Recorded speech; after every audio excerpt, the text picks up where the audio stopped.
नमस्कार, मैं हूं दीपाली राणा। आप देख रहे हैं मिड कैप मंत्रा। शुरुआत करते हैं इस वक्त की हेडलाइंस के साथ। खराब शुरुआत के बाद बाजार में निचले स्तरों से रिकवरी। निफ्टी 135 पॉइंट से ज्यादा सुधरकर 42,450 के पार। हालांकि निफ्टी बैंक अभी भी 350 पॉइंट से ज्यादा अंक नीचे। मिड कैप स्मॉल कैप में भी निचले स्तरों से जोरदार सुधार। डेरिवेटिव पोर्टफोलियो में नुकसान की आशंका से इंडसइंड बैंक में करीब 26% की बड़ी गिरावट। 4 साल के लोअर लेवल्स पर पहुंचा शेयर। ब्रोकरेजेस ने किया डाउनग्रेड। यूबीएस मॉर्गन स्टैनली ने नतीजों पर असर नहीं पड़ने की बात कही। एनालिस्ट ने अर्निंग अनुमान में 20 से 25% तक की कटौती की। अमेरिका में मंदी के डर से आईटी शेयरों में सबसे ज्यादा बिकवाली, करीब 1.5% फिसला इंडेक्स। विप्रो, इन्फोसिस, एलटीटीएस में दबाव। मिड कैप आईटी शेयरों में 2 से 3% तक की गिरावट। एजीएस ट्रांजैक्ट के एटीएम में कैश नहीं रहने की शिकायत। भारी दिक्कतों से जूझ रहे हैं लोग। एसबीआई, आईसीआईसीआई बैंक के एटीएम पर सबसे ज्यादा असर। कंपनी ने भी दिक्कत को माना, कहा दूर करने पर कर रहे हैं काम। शेयर आज फिर 5% के लोअर सर्किट पर। सस्ते क्रूड से ऑयल मार्केटिंग कंपनियों में रौनक। 1 से 2% तक भागे बीपीसीएल, एचपीसीएल और आईओसी। बिग स्टॉक्स में ओएमसीज पर किया गया था एनालिसिस। कमजोर बाजार में रियल्टी स्टॉक्स में एक्शन तेजी का। फार्मा और एफएमसीजी स्टॉक्स में भी खरीदारी। रियल्टी स्टॉक्स में लोधा 5% से ज्यादा चढ़ा। साथ ही Phoenix, Oberoi realty, Godrej properties भी 3 से 5% तक दौड़े।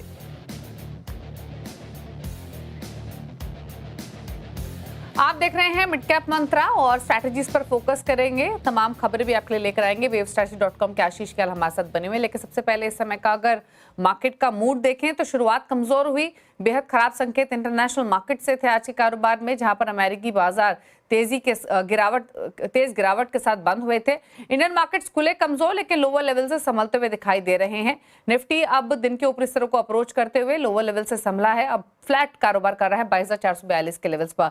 सिमिलरली आज के कारोबार में बैंक निफ्टी देखेंगे तो यहाँ भी इस समय का अगर हाल देखेंगे तो गिरावट है 1% के आसपास की। हालांकि ये गिरावट इंडसइंड बैंक की वजह से ज्यादा है और इस समय 0.1% के आसपास नीचे ये कारोबार करते हुए दिखाई दे रहे हैं। मिड कैप स्मॉल कैप लेकर आते हैं। ये दोनों इंडेक्स भी संभले हैं लोअर लेवल से बाकी मार्केट्स के साथ साथ, लेकिन अभी भी मिड कैप्स लाल निशान में ही ट्रेड कर रहे हैं। 0.25% नीचे है, लेकिन लोअर लेवल से थोड़ा संभल कर कारोबार होते हुए दिखाई दे रहा है। स्मॉल कैप इंडेक्स हालांकि यहाँ पर पेन ऑलरेडी दिखाई दे रहा है। 1.5% से ज्यादा नीचे निफ्टी स्मॉल कैप इंडेक्स कारोबार कर रहा है, क्योंकि स्मॉल कैप्स में बिकवाली है। 1.25% नीचे मिड कैप्स भी है, इसीलिए आपको मार्केट की ब्रेथ भी नेगेटिव ही दिखाई देगी। 683 स्टॉक्स है जो बढ़कर कारोबार कर रहे हैं। 1957 स्टॉक्स हैं जो गिरावट के साथ कर रहे हैं ट्रेड। अब सेक्टोरल परफॉर्मेंस देखेंगे तो सिर्फ फार्मा, फाइनेंशियल सर्विसेज और रियल्टी, ये 3 इंडेक्स ही हैं जो हरे निशान में है। बाकी सभी इंडेक्स लाल निशान में है। हालांकि निफ्टी रियल्टी इंडेक्स एक आउट परफॉर्मर है। 2.5% की तेजी यहाँ पर देखने को मिल रही है। बाकी निफ्टी फाइनेंशियल सर्विसेज 1.25% ऊपर। निफ्टी फार्मा में भी 1.25% की बढ़त है। गिरावट का है निफ्टी आईटी सबसे ज्यादा गिरने वाला इंडेक्स 1.5% नीचे। निफ्टी बैंक 1% नीचे है ही। निफ्टी ऑटो 0.1% नीचे। वहीं Nifty energy, Nifty PSU bank में भी लाल निशान में ही कारोबार होते हुए दिखाई दे रहा है। तो ये रहा फिलहाल मार्केट का मूड माहौल। स्ट्रैटेजीज क्या हो सकती है इस पर करते हैं बातचीत। आशीष के हमारे साथ बने हुए। आशीष बताइए, पहले तो निफ्टी बैंक निफ्टी पर रहा है। निफ्टी स्पेशली थोड़ा संभला है लोअर लेवल से 22,450 के ऊपर बार बार निकलने की कोशिश कर रहा है। क्या व्यू है इन स्तरों से? आफ्टरनून दीपाली, आपको और सभी दर्शकों को। अगर आप निफ्टी की चाल देखें, आज गैप डाउन हुआ था जब यूएस मार्केट बहुत शार्पली डाउन था, नेस्डेक भी डाउन था, लेकिन ऐसे में चलते हुए निफ्टी गैप डाउन होकर गैप फिल कर चुका है और वहां यहाँ पर एक पॉजिटिव भी आ चुका था बीच में। तो ओवरऑल एक आउट परफॉर्मेंस देखा जा रहा है। मेरे ख्याल से ऊपर में अगर 22,490 निकालता है निफ्टी तो फिर से हम 22,600 के आंकड़े तक जा सकते हैं, एक गुंजाइश है। और नीचे में जो सपोर्ट निकल कर आता है निफ्टी के इधर, वो है करीबन 22,350। तो 22,350 से लेके 22,490 का एक रेंज है। 490 ब्रेक करने पे एक पॉजिटिव रुझान बन पाएगा। बैंक निफ्टी में यहाँ पर थोड़ी सेलिंग प्रेशर है। निफ्टी फ्लैट पे कारोबार कर रहा है, लेकिन बैंक निफ्टी में अभी 360 पॉइंट की गिरावट है और यहाँ पर गैप फिलिंग अटेम्प्ट नहीं हुआ है। बैंक निफ्टी बल्कि पिछला जो स्तर था, लोअर लेवल्स था, उसे रीटेस्ट कर रहा है। तो बैंक निफ्टी काफी इंपॉर्टेंट लेवल्स पे आ चुका है मेरे ख्याल से। और यहाँ पर देखना होगा कि बैंक निफ्टी में पॉजिटिव रुझान बन पाता है या नहीं। 48,000 बैंक निफ्टी को क्रॉस करना होगा, तब हम देख सकते हैं कि एक 48,400 तक की चाल देखी जा सकती है। और नीचे में जो बहुत ही इंपॉर्टेंट सपोर्ट है वो है 47,650। अगर वो ब्रेक हो जाता है तो मल्टी वीक सपोर्ट जो बैंक निफ्टी बना रखा है वो ब्रेक हो जाएगा। तो ये लेवल देखना होगा 47,650 बैंक निफ्टी इंटैक्ट रख पाता है कि नहीं। ओके, अच्छा, स्टॉक स्पेसिफिक स्ट्रैटेजीज क्या रहेंगे आशीष? आपकी कुछ ट्रेड्स आइडेंटिफाई किए हैं क्या? हाँ बिल्कुल, देखिए एस्ट्राजेनेका एक पहला स्टॉक है जहां पर बहुत स्ट्रॉन्ग आउट परफॉर्मेंस इस स्टॉक में देखा जा रहा है। ये फार्मा क्षेत्र से है और यहाँ पर एक अच्छा खासा रुझान, वॉल्यूम्स बिल्डअप हो रहे हैं। पिछले 4 से 5 दिन में बहुत अच्छा मूव दिखा है। तो कोई भी डिप अगर एस्ट्राजेनेका पे मिलती है तो बाय की राय होगी। स्टॉप लॉस लगाना होगा 7615 का और टारगेट है 8400 का। और दूसरा जो स्टॉक्स है यहाँ पर जो बाई साइड पे देखा जा सकता है वो मैक्स फाइनेंशियल सर्विसेज में। यहाँ पर एक लो बना के रिवर्सल आया, इसमें वी शेप रिकवरी आई है। 20 डीएमए पे सपोर्ट लिया, बाउंस बैक वहीं से हुआ। तो मैक्स फाइनेंशियल्स में एक बाइंग की अपॉर्चुनिटी है। यहाँ पर टारगेट देखे जा सकते हैं करीबन 1140 का और स्टॉप लॉस लगाना होगा 1030 का। ओके, चलिए, तो ये रहे ट्रेडिंग स्टॉक्स आपके लिए जहां पर मैक्स फाइनेंशियल में एक ट्रेड रेकमेंड किया गया है। अब लेकर आते हैं आपके सामने कुछ सेलेक्ट पॉकेट जहां पर खरीदारी या फिर बिकवाली आज के कारोबार में देखने को मिल रही है। शुरुआत करते हैं इंडेक्स के साथ। इंडेक्स आपने देखा ही संभला जरूर है लोअर लेवल से, लेकिन अभी भी 1/4% नीचे है। पॉकेट्स दिखाते हैं, पहले उन पॉकेट्स के साथ शुरुआत करते हैं जहां पर तेजी देखने को मिल रही है। रियल्टी स्टॉक्स आउट परफॉर्मर 3% ऊपर गोदरेज प्रॉपर्टीज, ओबेरॉय रियल्टी 2.25% ऊपर, 5% ऊपर लोधा, फिनिक्स मिल्स 4% ऊपर है आज के कारोबार में। एनर्जी स्टॉक्स में खरीदारी है, यहाँ पर Chennai petro, MRPL, IOC, Castrol तेजी के साथ ट्रेड कर रहे हैं। चेन्नई पेट्रो तो स्ट्रॉन्ग परफॉर्मर रहा है इस हफ्ते, पिछले हफ्ते भी चला था, 8% ऊपर आज के कारोबार में। एनबीएफसीज में पेटीएम 4% ऊपर, मैक्स फाइनेंशियल 3.5% ऊपर, श्रीराम फाइनेंस में 2% की मजबूती, 1% ऊपर चोला इन्वेस्ट ट्रेड करते हुए। फार्मा में एस्ट्राजेनेका फार्मा, एस्ट्रा डीएम तेजी के साथ दोनों ही 3-3.5% ऊपर हैं, 2% ऊपर अल्केम लैब्स, विमटा लैब्स 3% ऊपर है। आईटी स्टॉक्स कमजोर आज के सेशन में, जो नेस्डेक की गिरावट थी वो हावी होते हुए रिसेशन के कंसर्न्स। जेंसर, बिरला सॉफ्ट, सास्किन, सोनाटा 5% तक लुढ़के हुए हैं आज के कारोबार में। कुछ और लूजिंग स्टॉक्स देखेंगे तो Bandhan bank, AU bank, Emami, Sona Comstar गिरावट के साथ ट्रेड कर रहे हैं, 5.5% तक की गिरावट बंधन बैंक में। एयू बैंक तो 4% से ज्यादा नीचे, इमामी भी 3% नीचे कर रहा है ट्रेड। सोना बीएलडब्ल्यू में 2.5% की गिरावट देखने को मिल रही है आज के सेशन में।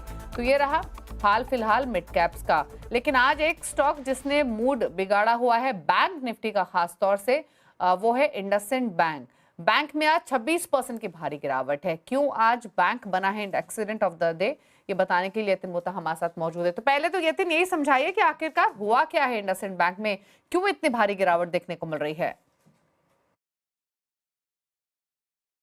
निफ्टी का worst performing stock IndusInd bank, और अगर हम आज की बात करें तो 20% से ज्यादा की गिरावट इस काउंटर में आपको देखने को मिली है। सबसे मजे की बात यह है कि 5 साल की सबसे बड़ी गिरावट कॉर्पोरेट अनाउंसमेंट्स के आते हुए यहां आपको देखने को मिल रही है। 15-16 हजार करोड़ से ज्यादा का मार्केट कैपिटलाइजेशन लॉस, और पिछले 1 साल में शेयर आधा हो गया है, यानी 50% से ज्यादा के नेगेटिव रिटर्न्स आपको देखने को मिल रहे हैं। आज स्टॉक में इतनी गिरावट क्यों है? क्योंकि जो डेरिवेटिव्स को लेके कंपनी ने एक बड़ा खुलासा किया है, उसके चलते इन्वेस्टर्स में एक असमंजस बना हुआ है। अगर हम बात करें तो कंपनी का कहना यह है कि करीब करीब 1500 करोड़ रुपए के डेरिवेटिव स्वैप लॉसेज आपको आते हुए दिखाई पड़ेंगे, और करीब करीब नेटवर्थ पे 2.5% का इंपैक्ट आपको आता हुआ नजर पड़ सकता है। अगर हम इंडसइंड बैंक की बात करें तो इस मामले पे बैंक को लगता है कि बाहरी एजेंसी से एक इंडिपेंडेंट रिव्यू और जांच कराई जाएगी, और इसके अलावा Q4 के आखिर के पहले ये डेरिवेटिव लॉसेस पे क्लैरिटी आ जाएगी, फिगर्स पक्के हो जाएंगे। इस विवाद के चलते स्टॉक में एक जबरदस्त प्रॉब्लम आ रहा है। येन और डॉलर रिलेटेड स्वैप्स पे कंपनी को मार्क टू मार्केट नुकसान हुआ है, जो आरबीआई के 2023 के सर्कुलर के बाद संज्ञान में लिए गए।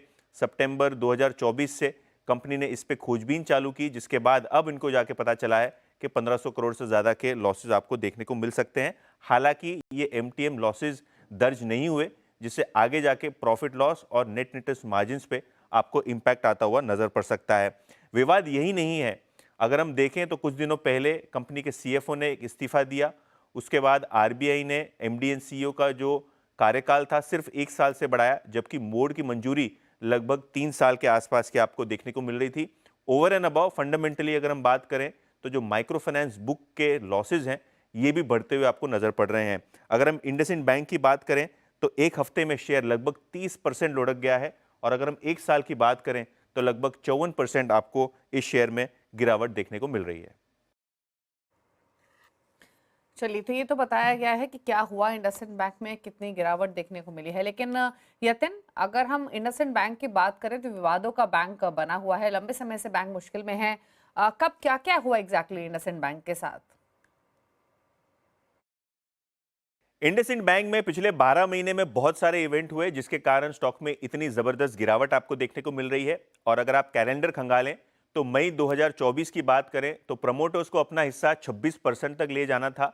हालांकि आज तक उनको आरबीआई की फाइनल नॉड नहीं मिली स्टेक बढ़ाने के लिए और कैपिटल इन्फ्यूजन करने के लिए, तो कहीं ना कहीं ये भी एक उम्मीद थी इन्वेस्टर्स को जो अभी खरी नहीं उतरी है। इसके बाद अगर हम बात करें सीएफओ की, तो कंपनी के सीएफओ गोविंद जैन ने 19 जनवरी 2025 को अपना इस्तीफा दिया, और कहीं ना कहीं इसको भी एक डी रेटिंग इवेंट माना जाएगा। अगर हम बात करें जनवरी एंड की, तो जनवरी एंड में अगर आप देखें तो कंपनी की जो एमएफआई लोन बुक है यहाँ एक भारी आपको इंपैक्ट आता हुआ दिखाई दिया। खराब लोन की संख्या बढ़ती हुई नजर पड़ी। और अगर हम क्वार्टरली अपडेट देखें तो आपको दिखेगा कि पिछले साल जो एनपीएस थे ग्रॉस लेवल पे एमएफआई कारोबार के, वो 4.5% थे, जो अब बढ़ के 7.5% हो गए। और यही नहीं, कंपनी का मानना यह है आगे जाके भी एमएफआई बुक में थोड़ी बहुत दिक्कतें देखने को मिलेगी, तो यहाँ एसेट क्वालिटी खराब होगी। अगर हम रीसेंट इवेंट की बात करें 7 मार्च की, तो आरबीआई ने जो सीईओ साहब हैं इनका कार्यकाल केवल 1 साल के लिए बढ़ाया, जबकि बोर्ड की अप्रूवल 3 साल के लिए थी।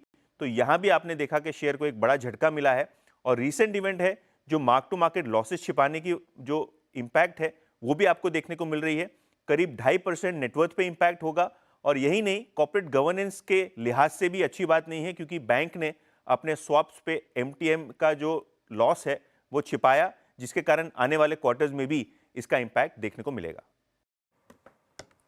चलिए, तो ये पूरी चर्चा हुई इंडसइंड बैंक की, कब क्या क्या हुआ, आज ये भारी गिरावट क्यों है, ये तमाम डिटेल्स यहाँ पर यतिन ने समझाएं। शुक्रिया यतिन आपका। स्टॉक 26% 666 के लेवल्स पर एक डिटेल्ड एनालिसिस अब से कुछ ही देर बाद आप कमाई के अड्डे में इंडसइंड बैंक पर देखिएगा। लेकिन आज का एक्सीडेंट ऑफ द डे और दिन के लोअर लेवल्स पर कारोबार करते हुए ये स्टॉक। लेकिन आगे बढ़ेंगे और एक और इम्पॉर्टेंट खबर है, और खबर यह है कि कई शहरों में एटीएम में कैश नहीं रहने की शिकायतें आ रही है। लोगों को भारी दिक्कतों से जूझना पड़ रहा है। बड़ा सवाल है कि आखिर एटीएम से कैश कहां गायब हो गया, क्यों एटीएम खाली पड़े हैं। ज्यादा डिटेल्स के लिए चलते हैं कंचन के पास। कंचन, बताइए।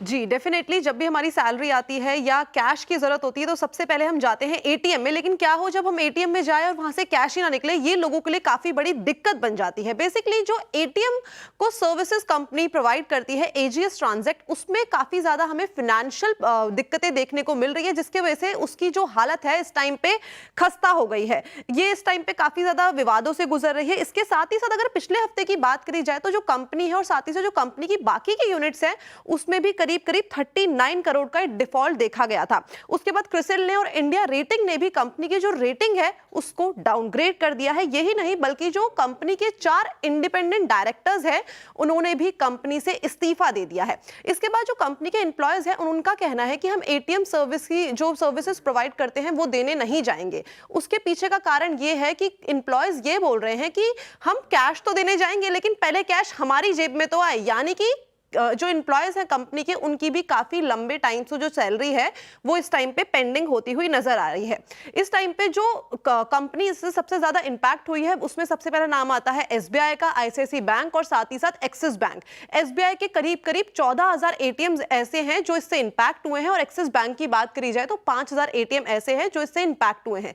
लेकिन इस खबर के बाद कंपनी का वापस से एक रिप्लाई आया है। कंपनी ने कहा है कि जितने भी ऑपरेशनल चैलेंजेस इस टाइम पे देखने को मिल रहे हैं, कंपनी कोशिश कर रही है कि जल्द से जल्द इस सारे के सारे चैलेंजेस को, इस सारी की सारी प्रॉब्लम्स से जितने भी कस्टमर्स हैं उनको निकाला जाए और जितनी भी प्रॉब्लम्स एटीएम सर्विस में आ रही है उसको वापस से रिन्यू किया जाए। शुक्रिया आपका कंचन ने डिटेल्स बताने के लिए। तो क्या दिक्कतें हैं कंज्यूमर्स को, वो तमाम बातें यहाँ पर बताई कंचन ने। और एजीएस ट्रांजैक्ट की बात करें तो स्टॉक तो लोअर सर्किट पर है ही। रुकना है एक ब्रेक के लिए, ब्रेक के बाद कुछ और खबरें, जल्द वापस आते हैं। कैप मंत्रा और मार्केट्स का मूड देखें तो फिलहाल निफ्टी फ्लैट कारोबार कर रहा है, सेंसेक्स में भी फ्लैट कारोबार ही दिखाई दे रहा है। कुछ सेलेक्ट पॉकेट्स आउट परफॉर्म कर रही हैं, उसमें एक रियल्टी स्टॉक्स है। रियल्टी स्टॉक्स इनफैक्ट एक दो आपके स्क्रीन पर लेकर भी आते हैं। गोदरेज प्रॉपर्टीज देखें, लोधा देखें, काफी स्ट्रॉन्ग मोमेंटम इस स्टॉक में आज के कारोबार में देखने को मिल रहा है। निफ्टी रियल्टी इंडेक्स तो डेज हाई पर है ही आज के सेशन में। गोदरेज प्रॉपर्टीज भी दिन के ऊपरी स्तरों के आसपास ही ट्रेड कर रहा है, 3.25% ऊपर। ओवरऑल रियल्टी भी 38 रुपये ऊपर 2.5% की बढ़त दिखा रहा है। कुछ और स्टॉक्स देखेंगे तो टाटा कम्युनिकेशन एक स्टॉक है जो काफी स्ट्रॉन्ग मोमेंटम है आज के कारोबार में। 8% ऊपर ये स्टॉक कारोबार करते हुए 808% की तेजी देखने को मिल रही है। चलिए रुक रहे हैं इसी के साथ एक ब्रेक के लिए। लौटेंगे तो खिलाड़ी नंबर 1 का अपडेट चलो वापस आते हैं।